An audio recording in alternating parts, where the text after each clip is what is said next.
My name's Laurence and you are? And my name's John. John Healy. That's correct. John Healy. And John, you worked at Carcroft Workshops. Carcroft Workshops. So what's Carcroft? Now, can I just explain what I'm going to do before we start talking? I'm going to be doing a portrait of you in wax. We've got 2 hours, at which point your head will evolve and your life story will have evolved as well, all in this wonderful congealed state of sculpturing and conversation. Film has been made as well. No, that's fine. And we're going to get a few facts established first. If I'm moving around you, don't follow my head. I'm trying to get your side profiles or your back or your top and stuff. So you just keep, even if I'm behind you, just carry on talking. Yeah. Okay. Yeah. So we'll kick off. So Carcroft Workshop. And what is Carcroft Workshop? Well, Carcroft Workshops was mainly set up to repair underground equipment. So it was also an engineering workshop, electrical workshop, fabrication, welding, etc. Woodworking as well. It was quite a large place. There was about 300 to 400 men employed there, if I remember rightly. Did this service one pit or loads of pits? Oh no, all the Doncaster area pits. Right. So for everything from KB to Hatfield to Hatfield, Bentley. Oxymain, Bentley, and sometimes on the outside as well, just depending on availability of their own workshops. We were so fairly unique, I think. So they all had their own workshops as well? Oh yeah, I mean if things could be done on site, then fair well and good, they'd repair them on site. So does that mean you were specialised? You had special skills? Or yes, yeah. Right. But they didn't utilise the skills that I had. Let me explain. What I was an electronics technician. That's my training, my background, my qualification.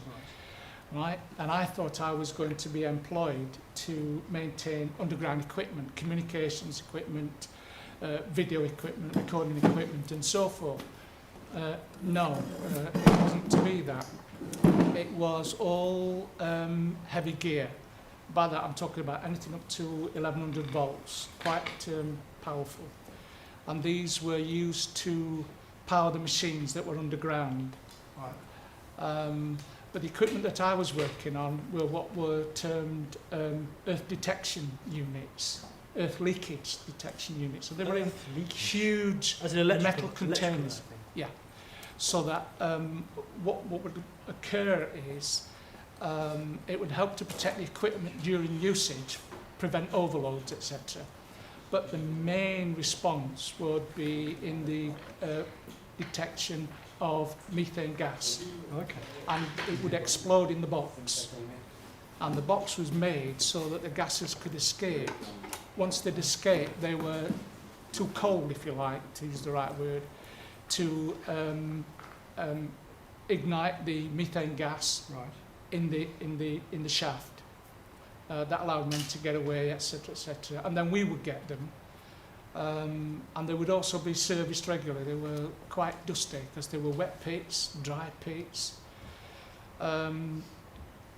My job was with others.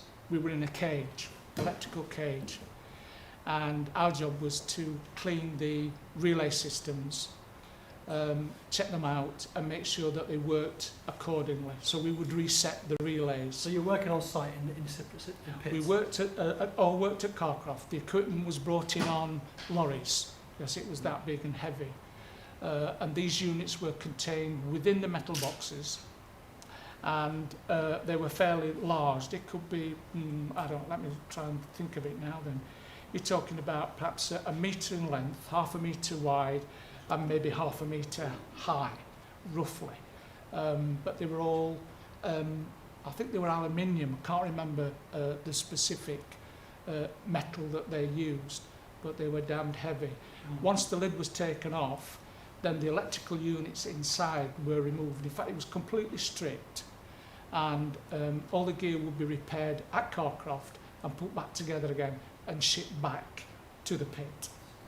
Well, I joined at the 78, 79 time, and I'm a bit vague because before that I worked for the RAF, a company called Airwork Services. I was a radar technician, utilising my skills as an electronics technician, and I had 7 happy years there working in a place called RAF North Luffenham. Where's that? And that's in Oakham. in the county of Rutland. And in my time, I was down there when I was 20, and we came up to Doncaster when I was 27, 28. Who was we? And I was also married at the same time. One lad, young lad, Liam. He was a bairn at the time, and of course my second son was on the way. He was born at Doncaster DRI. That's right, in January 78. So it would be 79 time when I joined the coal board. Before that, I worked for a company for 12 months called Tandy's. We're hi-fi specialists. And I wasn't much good at selling, so I got out of that quick. You were selling? Oh, I was selling equipment, yeah, but I didn't like selling equipment. It wasn't my forte at all. Unfortunately, 1984 came along and we had the miners' strike. Right. So you were happily working, although you were a bit confused at the job you're doing because you weren't planning to do that job. No, not really. And you've been working for 6 years, and then the miners' strike kicks in. Yeah. Okay. So what happens next? Well, what happened then was I was part of the flying pickets. So that means you're driving from site to site, obviously. Yes, to try and prevent the lads from crossing the picket line, or any lorries going over to take the coal out, etc., etc. And were flying pickets because they didn't belong to a specific mine? That's right. So they would just elect to help out when they were needed? No, because what occurred was you got the Nottinghamshire miners and the Leicestershire miners who decided that they weren't coming out. So that's where we headed, to the Leicester pits, or the Nottinghamshire pits, to close them down. So that's quite confrontational. Yes, it was. That's quite difficult. Yes, it was. I mean, I was also at Orgreave. I spent quite a bit of time at Orgreave. Oh, yeah. At the Orgreave. I've got a friend of mine called Brian Conley. He was the secretary to the Doncaster area group of miners, and he was at Orgreave to sit different time to me. I got a telephone call, badly injured, and we went round to his house. It's not far from where I live. And he'd just come back from hospital, and he'd been badly beaten up by the police. Really? Yeah, there was a lot of that going on. And in the end, what they did was they assigned Brian a more quieter area. We ended up going to Grimsby, and I went with Brian, because at the time he couldn't drive, he got a badly damaged hand. And so I used to drive him, and we had a quiet period. But I've got to say that at that time, I went back to Carcroft in the early days of the strike. I'd applied, because with all this business of potential closure, they called it rationalisation of the industry. I'd heard this expression before, and I thought we're heading for less pits, therefore less of a workforce. Carcroft may no longer be necessary. Right. Including the workforce. At that time, I was undertaking a day release course backed by the NUM and the Coal Board, and it was day release at Sheffield University. Right. And I undertook that because I wanted to better understand, in a social way, the role of the NUM and also the Coal Board. So what was the course, right? Oh, what was the course? Social? The coal. It was. Oh, crying out! I'm having to go back now. It was based on politics, economics, and trade unionism, basically. Because a lot of the guys that did that course ended up working for the Coal Board, eventually becoming managers, not of pits. I mean, Arthur Scargill, they tried to poach him. He did the same course years earlier. And he said no, sort of on your bike, and ended up where he ended up. I went back to see one of my tutors, can't remember his name, became MP for part of Derbyshire eventually. And he said, why don't I apply for college, my two students' college, Ruskin College, Northern College, New Battle Abbey in Scotland, and there's one in Wales as well. So I applied to them all, and I went and had an interview and eventually got accepted at Ruskin College. So I went to my union again and said I'd been accepted, and they said go. And I participated in the strike in between term times. Gosh. And you were paid to go? They paid you a living wage? Or? No. I managed to get a student's grant, which was payable at that time. And I stayed at Ruskin for 2 years, finishing in 1986. But we were so poverty-struck, we were buying our own home, and my wife was working part-time as a nurse. She was a qualified nurse and a midwife, double qualified. And but we were well and truly skint, so I decided to forget the idea of going on to university and ended up working for St Catherine's Hospital here in Doncaster. It's virtually closed now. And it was working with people with learning disabilities. That's the best way I can describe it. I think that's not politically correct these days, but there you go. And that was quite challenging. And I thought to myself, that's a potential career. Well, being nursing, my wife wasn't too happy about that. Because you threw it to her, or? Well, because she was a nurse herself, and I don't think... She didn't say no, but she wasn't really too happy about it. I could see that. And I suppose a confession here is that I did apply, and I think I applied twice. And you've got to sit this exam because they require that you've got 6 O-levels, and I kept failing the maths one by 1 point, and they wouldn't accept me. I know that. And in between time, I thought, well, I'd apply for university and got into Leeds Metropolitan University to do a degree, and I did a degree in social policy and administration. So the Sheffield University, you did your 2 years? I did, well, the Sheffield University, it was 3 years day release, and I finished that before so you successfully completed that? I successfully completed and then that. You decided to carry on with education? Yes.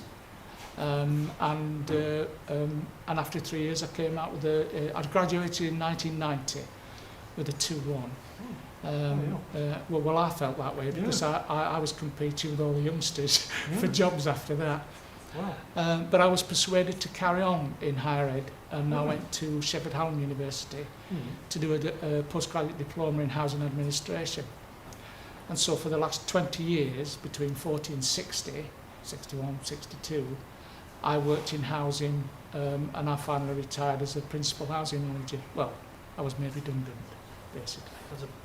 I'm working in a way because what you may or may not know is that for the last few years, I've got a high interest in politics. I'm also a local councillor, so I represent my own area, Bolby South, on Doncaster Council. I've been doing that for the last 3, going on 4 years now, and I thoroughly enjoy it. And I think that's about it, unless you've got any more questions. Yeah. So, how did you get into the council at work? Well, I've been a member of the Labour Party for a long time, and even before I became a Doncaster councillor in the 1980s, I was on South Yorkshire County Council for its last 5 years, because Mrs Thatcher decided to abolish it. So I had a taste of local politics then. In actual fact, my ambition at that time, because I was in my early 30s, was to be an MP. And unfortunately, Thatcher thwarted that. How did Thatcher thought that? Because of the striking or the... Yes, because if you want to call it a power base, or your main support, which would be the NUM for me, just disappeared after the miners' strike. What happened to the NUM? Did it... Obviously... It still exists, but it's very, very small, and it's merely administrative now. And it has a bit of an oversight, or I believe it does, where the mine workers' pension is concerned. Yes. Which is contentious at the moment, isn't it? Isn't there stuff going on about the pensions of the miners? Well, the mine workers' pension scheme is, yes, and what's happened there is Tony Blair, he instigated a move whereby the government were putting money in, I believe, into the scheme, stopped putting that in, and it was worth hundreds of millions of pounds, and that money was diverted elsewhere. And currently that's what the current government are doing. So we've lost about 3 to 4 billion over the last 10, 15 years, which could have been invested for the miners and their successors. God. So you obviously have a high social, your political interest is highly social. Yeah, I mean, one of the things that my degree did, it certainly opened up my eyes in terms of the social deprivation. If you look at what's happening at the moment with this austerity, you've got to see it to believe it, even though they're reading it in the papers. Unfortunately, I see it virtually on a daily basis. Really? Where, people are going into the food banks. I mean, who would have thought 5th richest nation in the world, and we've got food banks, for crying out loud. It's not even Dickensian. No. It's disgusting. And yeah, I was reading listening last night to the news, and the government was saying, you know, we're the most well off we've ever been, and more families are in better jobs and the wages are higher. I mean, that doesn't add up, does it? Well, no, it doesn't. I mean, one of the other things is they say that unemployment has fallen, but the issue is you can go and get a job. If it's 0 hours contract, doesn't matter about that, you're taken off the benefits because you've got a job. So 1 week you can earn all the money you can, the following week you're not earning anything because you just don't go into work. It just doesn't make sense. People can't live like that. They can't plan, and they need a steady income coming in on a weekly basis. Yeah. Right, where would you like me to go now? Well, I was interested in the culture of flying picketry. Flying pickets? Yeah. So you're going down to Leicester and Nottinghamshire. Yeah. From the craft works, was it? Well, no, we eventually we used to meet up at Brodsworth, just outside Brodsworth. Right. There's a bit of an old garage there. I don't know if it's all gone now. I mean, it's so long ago. And the flying pickets, we used to meet there, crack of dawn, and 3 or 4 cars loaded up with miners, and we'd shoot off for a particular pit in Nottinghamshire or Leicestershire.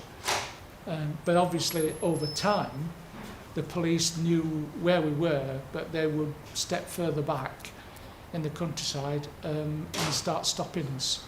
I was stopped many a time. I mean, I used to be on my own and have a couple of guys in the boot of my car. But they'd taken the numbers down. We couldn't get through. So once you get to the mine, well, you don't know anyone there. You're not like you've got. No. Well, what would occur there was we'd park up somewhere close by, and then go to the mine workers' entrance and identify ourselves as flying pickets. I mean, you might get some of the local lads there who'd agreed with the strike, were on the picket line, and of course most of their mates were crossing the picket line because they didn't agree with the strike. And to be honest, even from an early day, if the vast majority of miners had wanted to cross the picket line and go back to work, they could have done. Why didn't they? And I think at the end of the day, it wasn't about money that we were looking for. In other words, we weren't striking for a pay rise. We were striking for the industry, the jobs of present-day workers and the future workers, apprentices, sons, grandsons and so forth. And within a matter of a few years, it was all wiped away. I mean, at one time, we thought that the Tory party was going to go for 20 super pits. But even that was scorched. But coming back to the flying pickets, we tend to go prepared. So we used to take our own food and drink. And if we had the sympathetic miners at the pit, they knew where that we could get food, etc., or We used to go to the miners' houses to use toilets if we had to, etc. So we were always accommodated one way, shape or form. There were some great friendships struck up as well with the flying pickets, I must admit. There are, even today, there are those miners who cross the picket line, if they've not moved out of the area completely, are ignored by the villagers. It's usually in the village areas, the small towns, and if they've not moved out, they're not spoken to, they're ignored, etc. Even today, after all these years gone. I've sensed it through this project. Yeah. There's definitely a feeling hanging over. There's I'd say that was my twin. Really? Very good, I like it. Good. God for that. Well, could I say anything else? No, funny enough, people don't actually. I don't know what I say outside the other side of the door. But no, seriously, no, I'm not. I would have thought that was my twin brother. If my two boys were to see that, they'd know who it was. And my grandson, the youngest one wouldn't, he's only 2. You never know. Oh yeah. Probably would. Yes, I think that the challenge for you is that everybody's different. Yeah. God, yeah. There's no standardisation. Thank God for that. Well, the interesting thing is, I'm only doing this project in a sense because my son was reading a book on Rodin, and he said that Rodin went to Calais when he was doing the burghers of Calais and did loads of portraits like this to see if there was a physiognomy, a facial similarity to the citizens of Calais. And so in a sense we're trying to do that, but there's absolutely no similarity at all to any one of these heads. Well, you don't know until you try. Yeah. It just shows you, a lot of people have come from Durham. Many miners have come from Durham. Families Travel south, Durham. yes, they did. And there are Scots as well. Yeah.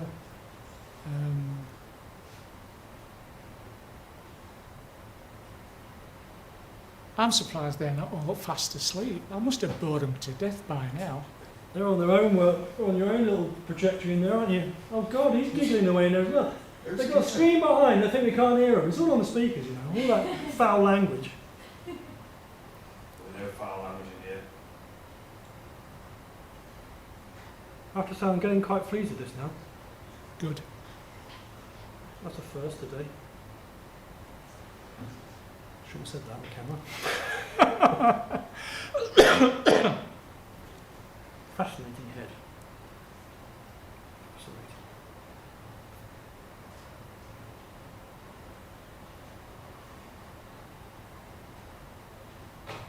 But is it always been body parts that you've been interested in? Yeah, Look at it. I do the human body. I do a male figure. Yeah.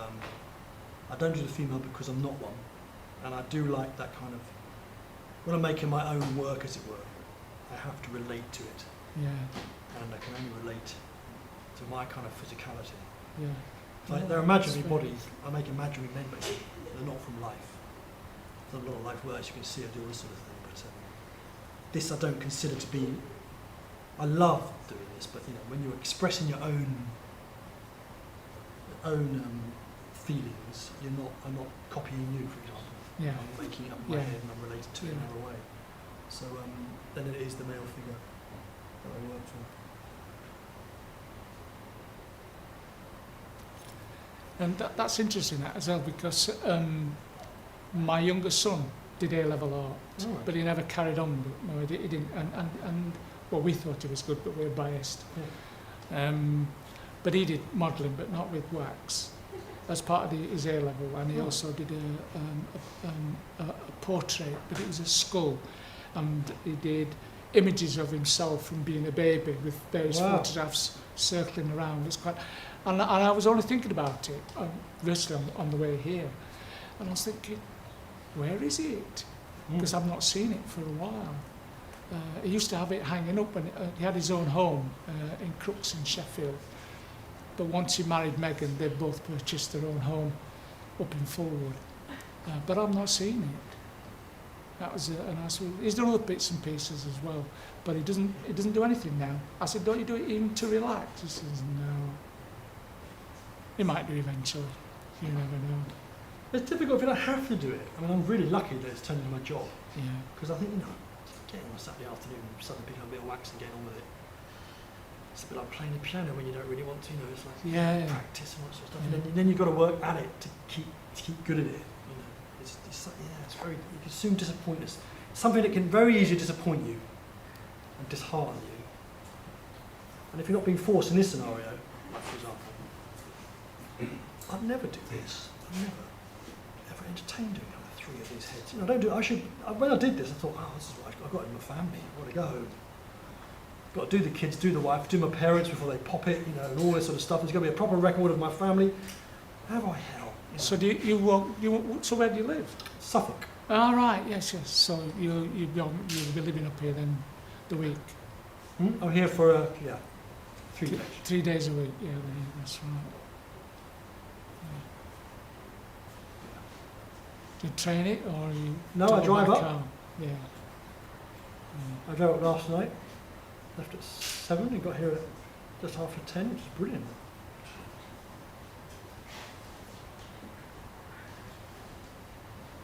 Great beard. You're a hipster. The trendiest one we had, Well, Danny. Not these particular areas, I like having them trimmed. I was, 21, 22. I had a goatee beard.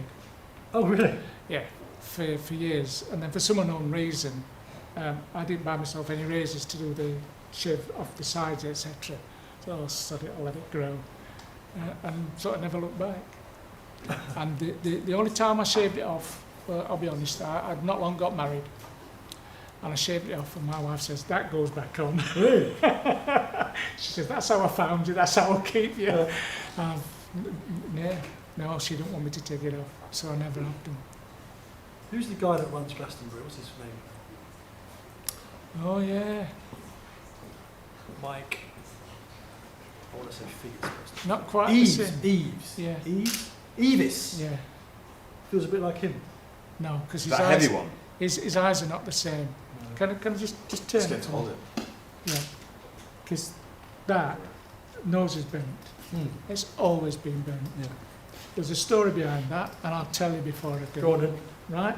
I was 7, and we were living in Southern Green, or rather, we were living in Parsons Cross. But my grandfather were in Southern Green, and we're going down or up Southern Green Road, and there's a row of shops on the top road there.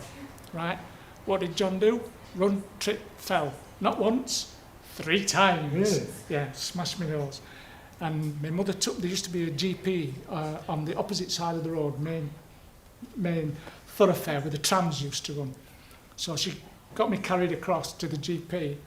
He wouldn't look at me. Really? No, wouldn't give me anything for the nose that was bleeding. My mother was furious, not only with me, but with him. And it's I'm sure the nose is broken. And it's been like that ever since. Really? Yep. Doesn't hurt. That's how it's bent, yeah. 7 I was. What an idiot. Because if you